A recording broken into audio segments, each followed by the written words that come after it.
The next year, I went to a different school, the Waldorf School of the Peninsula. It was new, founded that year. The parents had gathered over the summer to paint the walls of the classrooms and to choose the wood, sand down, and varnish each of our desks for the start of the first grade. The tuition was about $600 per semester, discounted for us, and my mother figured she could make it work if we didn't buy any furniture. But still, we were often behind on the tuition, my mother contacting my father and asking if he could send a small check, which he did twice. One day, from our apartment on Channing Avenue, we drove to Los Altos, where my mother cleaned a house. Her friend Sandra used to have the cleaning jobs, but gave the house to my mother before she moved away. Sandra liked us. She once saved a newspaper clipping about a mother and daughter driving in winter. The 3-year-old girl had walked alone 2 miles through the snow and found help for her mother, who crashed into a snowbank and lost consciousness. That's something Lisa would do, she told my mother. The woman who owned the house in Los Altos showed me how to use mayonnaise on the leaves of her dusty ficus plant. I polished them into a glossy, deep green. When my mother finished and the woman paid her, we drove straight to the bank to make the deposit, and from there to University Art a few streets away. "Hello, I'm a member here," she said to the man behind the counter. Artists had memberships and received discounts. "I'm worried that a check I gave you a few days ago might have bounced," she said. She often talked about checks bouncing. I didn't know what she meant, only that it sounded good even though it wasn't. "I want to write you another one, but I'd like to get a few paints first." "Of course," the man said. Come back when you're finished shopping and we'll take care of it." The man smiled. We smiled back. My mother was earnest and charming. Together we brought light into rooms. She moved slowly along the row, touching each tube, looking at colors she liked, even if she didn't need them or couldn't afford them. Turquoise, carmine, burnt sienna, gamboge, and dangling by their necks, the tubes pristine without any dents. Different colors and different prices, she said, based on the ingredients. The ingredients were colored substances harvested from the earth. The brushes were made of nylon or animal hair, different hair for different purposes, expensive. They were enclosed in plastic tubes and shaped into hard, sharp points that broke apart and became soft when used. After my mother used her brushes and cleaned them, she licked them into points herself. They would keep their shape. That day, she brought the tube of burnt umber. She wrote the check for the full amount, and at the register, she didn't take a bag, but cradled the tube in her palm on the way back to the car. From there, we went to a bookstore around the corner from Pete's. The man behind the desk who owned the shop spoke with my mother. I could tell he was intelligent. He was old, bearded, with bushy eyebrows, like an unkempt god. I wanted him to pay attention to me. "My father is Steve Jobs," I said. "The man." I wasn't supposed to tell people who my father was. My mom watched, bemused. We were the only ones in the store. "Oh," the man said, and put his glasses on his head. "Yes," I said. "It was like the shine on the leaf. It made him look, and I'm the smartest girl in the world." "We're going to the Ellens' house to swim," my mother said one afternoon when she picked me up from school. This was mixed news. The Ellens swam in the nude. Do we have to go there? I said. I need adult company, she said. The Ellens weren't her favorite either, but we didn't have other friends who hosted gatherings, and they had invited us to swim. On the car radio, on the way over, people talked of the depletion of the ozone layer. It was torn and thinning. I pictured it like ripped tulle in the uppermost part of the sky. Without it, we would burn under the sun. The Allen's house was large and dark shingled in old Palo Alto, where the trees and the lots were larger. The inside was big and hollow, sepia toned, with boxes in corners, dirty windows, dust. The pool was a turquoise rectangle inside a large yard surrounded by a tall, dark wooden fence, which, to my relief, blocked the view from the street. Around the pool, pale-skinned naked adults sat on mismatched chairs or on the concrete lip, talking occasionally, dipping toes and fingers into the water. When women entered the pool, they did it slowly, spreading their hands out on the surface, bracing as they gilded in deeper. Will you wear your bathing suit? I asked her. I wasn't planning on it. Please wear it. Please. Don't be a grandmother, Lisa. It might be strange if I'm the only one wearing a bathing suit. Do it for me, I said. I feel safe when her body was contained.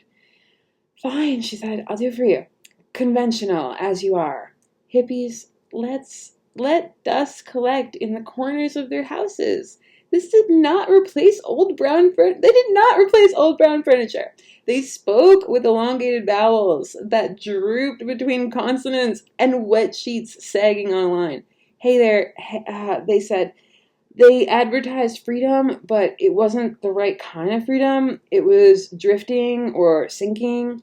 I was convinced that we mingled with them. Whatever feeling of escape, of getting toward the light and buoyancy I could tell some other people had, would be gone,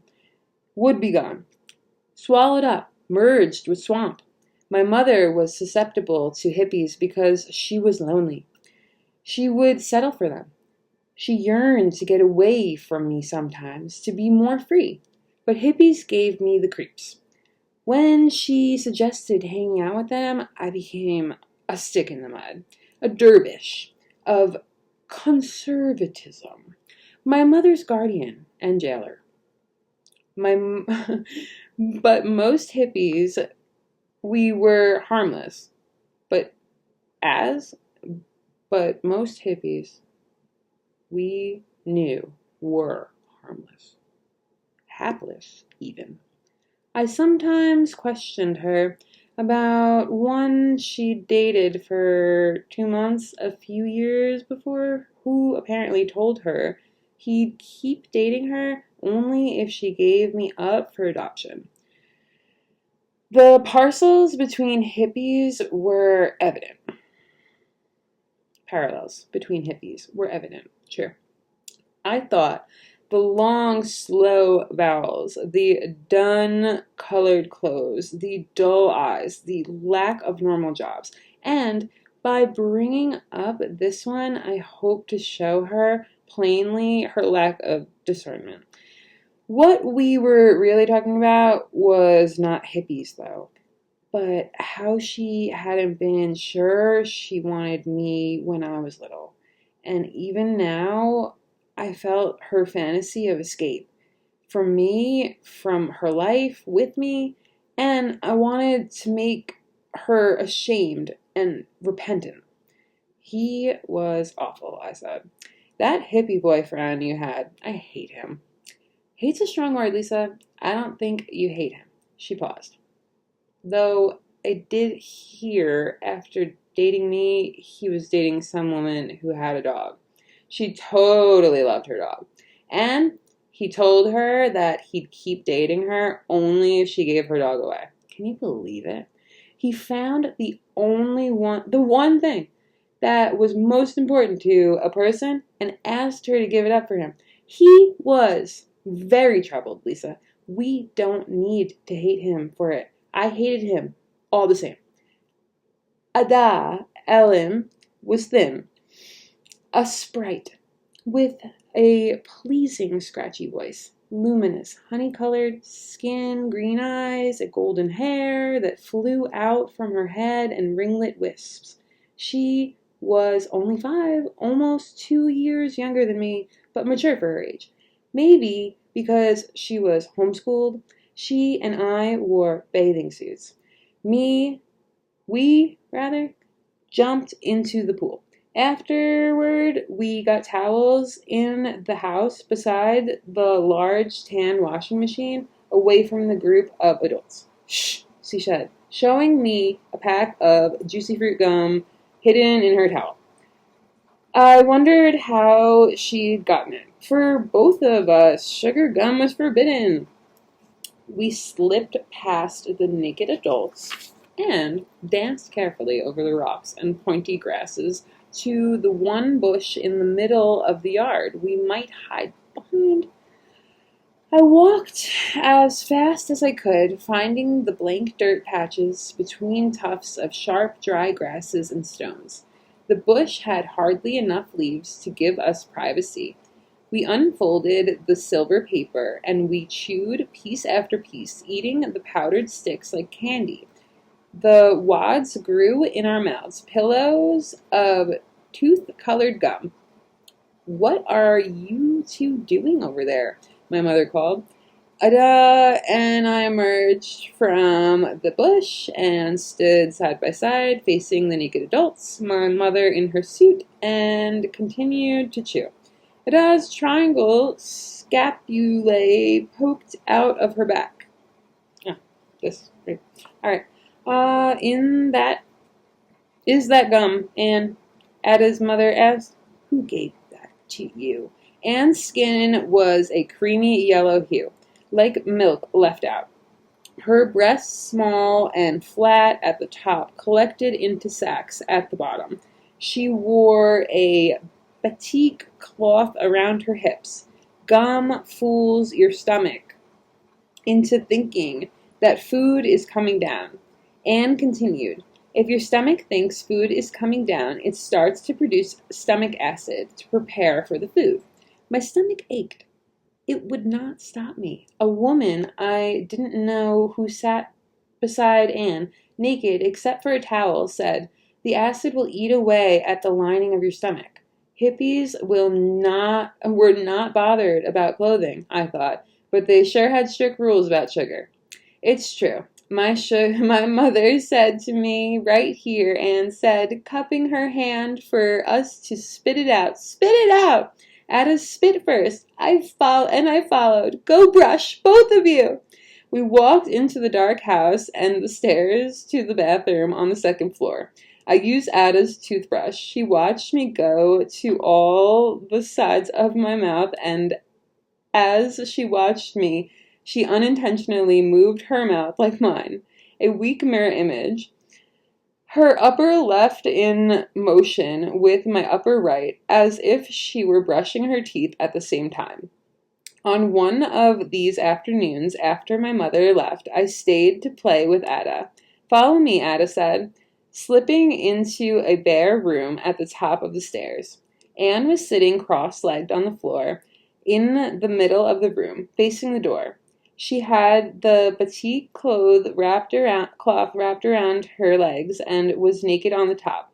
Her husband, Matthew, was fully dressed and stood against the 2 windows at the far side of the room. Ada stood on one side of her mother, facing me. Have you ever tried nursing? Ada asked, in an insistent, cheery voice I'd never heard her use before, as if it were a performance. Ada likes to nurse. Matthew said from the other side of the room, you should try it too. I stood facing all of them. No thanks, I said. It's great. I do it all the time, Ada said, in the same over-sweet voice that would be one of the most haunting parts of the incident. How my friend had changed, become robotic and artificial, turned against me, Anne's arm on her back. No thanks, I said again. I just don't want to. But I could feel pressure building like the air before a storm. Show her, Anne said. And then, to my surprise, Ada knelt down and lay sideways in her mother's lap and sucked at her breast. Matthew took a few steps forward, so he were standing behind Anne. Just try it. You'll like it, he said. Just once. Ada stopped and sat on her knees beside her mother. I love it, she said. It's great. At this point, I understood that I would not be able to leave this room until I'd sucked on Anne's breast. Maybe not for long. It was a humiliating notion. I was glad no one else was there to watch. Okay, I said, and crouched down into Anne's lap like Ada had. There was no milk at all. Her skin was tacky, a few degrees colder than my mouth, and tasted bland. No salt. I wasn't sure how long it was supposed to last. If I stopped too soon, I might have to do it again. I closed my eyes. 1,000, 2, 1,000, 3, 1,000, 4, 1,000, 5. Thanks. That was great. I said, sitting up. The Ellens made me nurse from Anne. I told my mother a couple of weeks later I'd just built up the courage. We'd already seen them again. I didn't want to get stuck alone with them and feared I would if I waited longer to tell. We were sitting in the car in the driveway about to go somewhere. Nurse, she froze. I had to do it. They forced you to nurse? They wouldn't let me leave. I hoped she wouldn't be ashamed of me for giving in. She yelled, "What?" and turned off the engine and ran back into the house. I got out of the car and stood in the driveway near the bottle brush tree. Over the next few days, I heard her speaking to people on the phone. Often she was crying. Years later, said she'd called my father, who said she shouldn't have called the police, downplaying the seriousness of the incident. She called other people. I assumed her reaction, and these phone calls meant I wouldn't have to be alone with the Allens again. And in fact, we did not see them again after that. I was relieved, though. Although, I worried about Ada. My mother's new boyfriend, Ron, said she shouldn't call the police, and she did, filing a report. Before Ron, my mother spent some time with a man who made art out of sticks. I didn't like him, or the way she fluttered near him, sparkled, seemed to levitate and be made up of air rather than a comforting solid. He was aloof, spoke softly, as if he were hiding something, and was shy in a way that made me suspect he was sneaky. One night after dinner, we followed him to a car and he opened the trunk. Inside, on a blanket, was a stick he wrapped in places with several bands of colored thread and string. Attached to one section was a crystal, and to another, a feather. So these are what I make, he said softly. It's beautiful, my mother said. I hoped she was faking. This is a powerful crystal, he said, and I found the eagle feather on a walk. An eagle feather? That's incredible. She said, she took it in her hand. Reverend. I don't know that word. But you don't really like them, do you? The sticks, I said. When he wasn't around, I do, she said. They're just sticks. He's not a real artist like you. I wanted to remind her of her talent the calm woman in the windy mess of papers. I think they're more important than that, she said. I mean, he wraps them. It takes a lot of time. Certain sticks call to him. Nature speaks to him. I might even make one of myself. Oh, brother, I said. Really, I might. They're sticks, Mom, sticks. Okay, maybe they're a little silly, she said. She was back. My mother worked a few afternoons per week as a waitress at a restaurant and pastry nearby, where she'd brought me once. She told me the secret. The owner, a pastry chef who sat in the back making the petits fours, cut the string of frosting between the cakes by using his tongue to lick the metal nozzle of the frosting bag. When I came to visit her there, I ordered a cake anyway. I wasn't usually allowed to eat sugar, and it was too delicious to care about. And it was too delicious to care about germs. The world is made of more space than matter, she said a few days later when we were at home. She was reading a book about quantum physics, and it put her in an expansive mood. She said the atoms are so far apart that there isn't a difference between space and matter, because matter is mostly made of space. Even if it looks like a body, a couch, a table, it isn't. It's space. And if you could really see this, you could walk through walls. My mother said that some enlightened mystics could propel themselves through walls as if walls did not exist. They knew something about quantum physics, even if only intuitively. Of the vast spaces between atoms, larger than football fields, she said, I'd never seen a football field. These mystics were not prone to the same illustrations of divided space as we were. And because they understood the false quality of solid matter, they were no longer forced to abide by physical laws. There were anecdotal reports, she said, of gurus being in two places at once, speaking with two different groups of people at exactly the same time. She told me about this in our living room. I tried to imagine the bedroom beyond the wall to believe in the absence of matter so thoroughly that it dissipated before me. For a breathless few hours the next day, after I put my finger in front of my nose a few inches focused beyond it, and my finger faded to semi-transparency, I thought. I could see through my finger. I was capable of miracles. Walls would be next.